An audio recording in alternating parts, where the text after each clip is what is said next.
అసలు పని చేసింది మేము, కొసరు చేసింది గాళ్ళు. ఇవాళ మమ్మల్ని ఎందుకు ఇంత ఇది చేస్తున్నారు మీరు? మేము ఏడ చేసినాం, ఏడ ఉన్నామంటే మేము గాండాలేదా మీకు? అందుకే ఆనాడు మేము ఏం చేసినాం, మీరు చేసిన ఉద్దారకం ఏంది?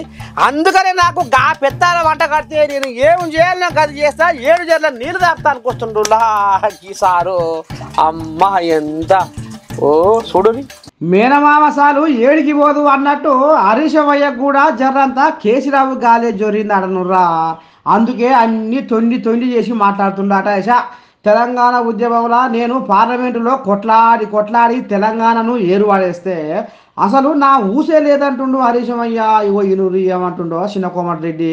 ఆహా, ఇక కారు పార్టీలు అన్ని తొండి చేసి ఉల్టా పడ్డ మాట్లాడుతున్నారు కాబట్టి నా కడుపు మసిలింది, నా పాన మిసికింది అని అనుకొస్తుండులా చిన్న కోమటిరెడ్డి.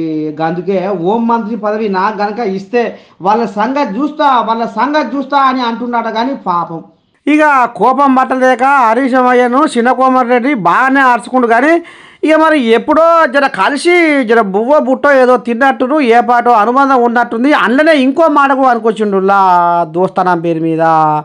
నువ్వు కనుక 25 మంది బీఆర్ఎస్ ఎమ్మెల్యేలను కాంగ్రెస్లోకి తీసుకొస్తే నీకు గుళ్ళు గోపురాల మంత్రి పదవి తప్పకుండా నేను ముంగడబడి ఇప్పిస్తానని అనుకొచ్చిండులా.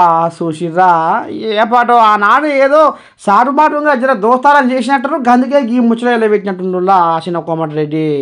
ఇక మరి రేవంతమయ్యే మరి ఏం కరుణిస్తాడో ఏం కథో మరి చూడాలి. రేవంతమయ్య అర్థం చేసుకొని చిన్న కోమటిరెడ్డిని ఏ పాటి కళ్ళకు అద్దుకుంటాడో అని యావత్ తెలంగాణ జనాలు ఎదురు చూస్తూ ఉన్నారు.